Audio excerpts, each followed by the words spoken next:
Ann Soberano, Bombo Radio. Yusek, good afternoon.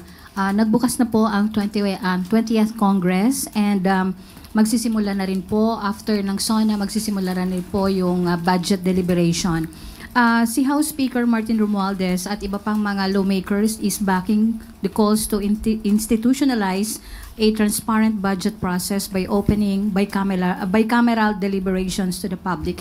Ano po ba yung comment dito ng Palasyo? We respect the independence of the Congress, pero kapag po ang pinag-usapan ay pagsasapubliko ng anumang transaksyon patungkol sa gobyerno, mas maganda po talaga na maging transparent ang bawat galaw ng taong bayan. Thank you, Yusek. Next, Ana Bajo, GMA News Online. Good afternoon, Yusek. Ma'am, yesterday, Ariel Nepomuceno took his oath as the new BOC Commissioner. Ma'am, may we just get the reason why Bienvenido Rubio was replaced? Katulad ng ating sinasabi, ang Pangulo, ang nais po talaga ay makapagbigay ng mas magandang serbisyo ang bawat heads of agencies, ang bawat leader na nasasakupan ng ating Pangulo. Hindi lamang po isa ang pinalitan, anim po kasama po ang commissioner ang napalitan. May mga collectors, may mga commissioners, may deputy commissioners rather, and directors. Anim po lahat sila sa Bureau of Customs. So, ang tanging gusto ng Pangulo ay maging tapat sa bansa, labanan ng smuggling, at syempre po maging transparent sa koleksyon ng revenues. Pero ma'am, what does it say po sa performance ni Commissioner Rubio? Was the President not satisfied with his leadership po? Hindi po natin masasabi yan. At kung ano man po ang naging dahilan ng ating Pangulo, malamang po ito'y patungkol pa rin para sa ikagaganda ng serbisyo sa taong bayan. Ma'am, may we just get the President's marching orders kay Commissioner Nepomuceno? And sino po kaya yung papalit sa kanya sa iniwan niyang post? Sa OCD po yan. Wala pa po, hindi pa po sa akin na ibigay yung detalye patungkol dyan. Pero ang marching order, unang-una po, dapat protectionan po, strengthen yung border protection at labanan nga po ang smuggling. At nagsisimula na po ang pamahalaan sa paglaban, sa mas matinding laban sa smuggling. Thank you, ma'am. Next question, Ivan Mayrina, GMA Integrated News. Sa survey po na isinagawa ng Okta Research, lumabas na mas nakararaming Pilipino ang pabor na bumalik ang Pilipinas sa ICC. Is this something that will further the President's openness to rejoining the ICC, or will it create a sense of urgency for the country to rejoin the ICC? Sa ngayon po ay hindi pa po natin napag-uusapan yan, hindi pa po nababanggit ng Pangulo. Pero yung ganito mga sentimiento po ng ating mga kababayan ay dinidinig naman po ng ating Pangulo. So tignan na lang po natin sa mga susunod na araw kung ano po ang magiging saloobin ng Pangulo sa pag-rejoin sa ICC. Last week or over the weekend, hindi ho naitago ni VP Sara ang kanyang, should I say, exasperation. Sa palitan po ninyo ng kuro-kuro tungkol sa kung ano ba ang personal at official trip. In her words, I quote her, "Yan yung example ko sa inyo na bobo talaga. Kapag gumagamit ka ng pera ng gobyerno, official business yan, kailangan mo mag-report. Kapag personal siya, walang gamit ng pera ng gobyerno, hindi mo kailangan mag-report." So ganun lang yan kasimple na kailangan ko pa i-explain. May buntong hininga pa po sa dulo. Would you like to respond? Ang kakulangan po sa kaalaman sa batas, sa ethical standards ay hindi po maikukubli sa pagmumura o pang-iinsulto. Simple lang naman po. Bakasyon o trabaho. Siya naman po ang nagbanggit na nagtatrabaho. Not on a holiday. So kapag nagtrabaho, dala ang posisyon, dala ang bandera ng Pilipinas, may official functions. Ayon na rin sa RA 6713, public office is a public trust. So dapat ipaalam ano ang naging magandang resulta sa pagtatrabaho. Kung walang mai-report, baka walang natrabaho.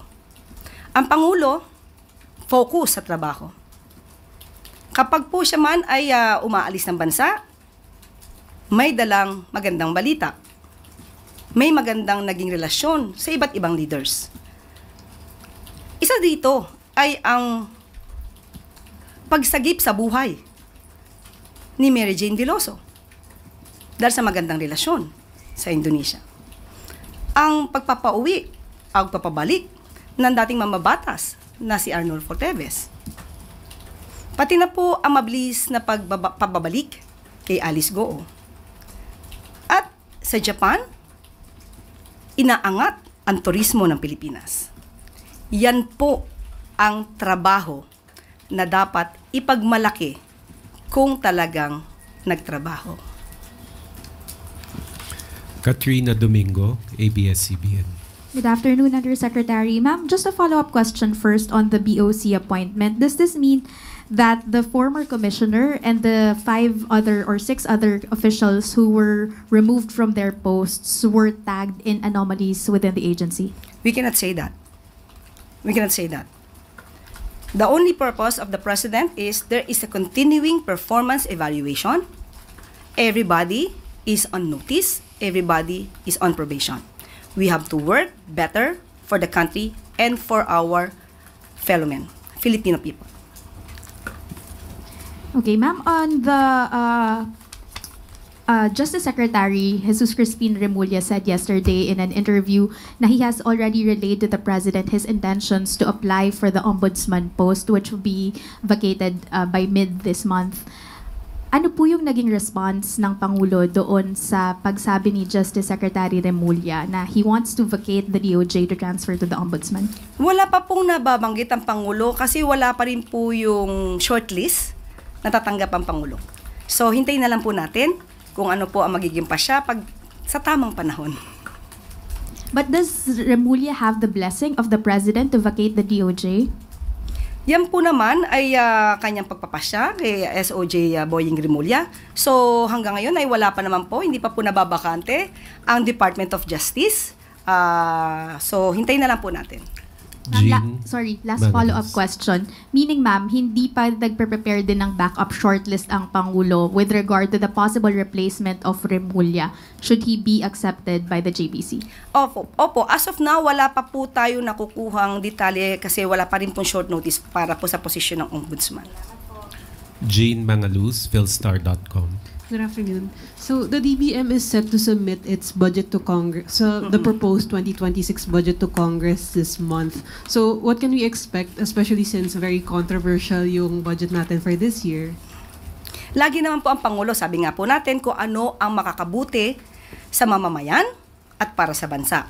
So ngayon po, patungkol po sa PhilHealth Funds, ito po ay isinumiti pa lang, so pag-aaralan po ito. Tandaan po natin, muli, ang gusto po ng Pangulo ay mapaganda ang buhay ng bawat Pilipino, maging mas magaan, at mabigyan ng magandang serbisyong medikal at pangkalusugan.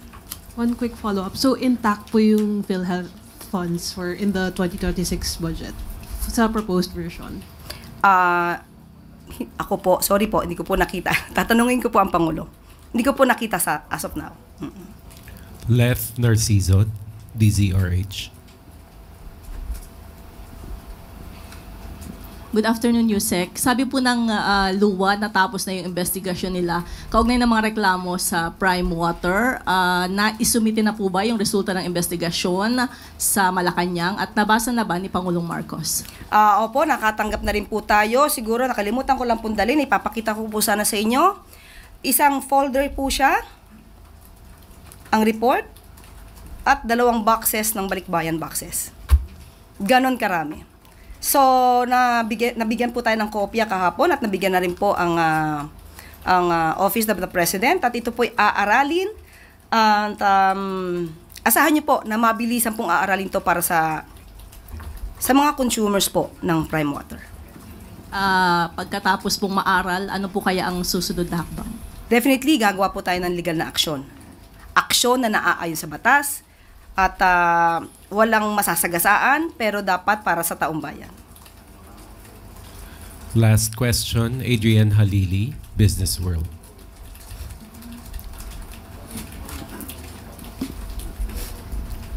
Hello, ma'am. Can I have the palace's reaction on the 50 peso wage hike in NCR? And will the president support a legislated wage hike in the 20th Congress, given that senators and congressmen have already filed bills on it? Noong pa po natin sinasabi, gumagawa po talaga ang programa ang Pangulong Marcos Jr. para sa ikagagaan ng buhay ng bawat manggagawang Pilipino. Nandyan po ang mga job fairs kung saan nagkapagbigay na po tayo mula 2022 hanggang kasalukuyang May 1st, May 1, ng 170,000 na trabaho para sa ating mga kababayan. At dahil na rin nagkaroon din po ng $27 billion investment, nakapag-create na rin po ng 350,000 na jobs nationwide. At kung nagbigay po ngayon ang Regional Tripartite Wages and Productivity Board ng 50 pesos na wage hike, yan po ang na-evaluate na maaaring ibigay sa ating mga gagawa para maibsan po ang kahit konting hirap na lumalabas po itong 1,300 per month. At sa lahat po ng kakayanin ng administrasyon at sa pakikipag-usap sa lahat ng stakeholders, mga manggagawa, mga negosyante, mga investors, lahat po ito ay pakikinggan para na rin sa kabutihan ng lahat. Hindi lamang para sa mga gawa, hindi lang para sa mga investors o sa mga negosyante, para po sa lahat. On the legislated wage hike, ma'am, will the president support it? Muli pag-aaralan ito kung kakayanin ba talaga. Kasi kung magdudulot naman ito ng layoff dahil hindi kakayanin ng karamihang maliliit na mga negosyante, mas marami pong mahihirapang mga manggagawa dahil baka mawalan sila ng trabaho. Kaya po ito, lahat ng ito ay pag-aaralan para sa ikabubuti po ng lahat. That's it. Thank you, Yusek Claire.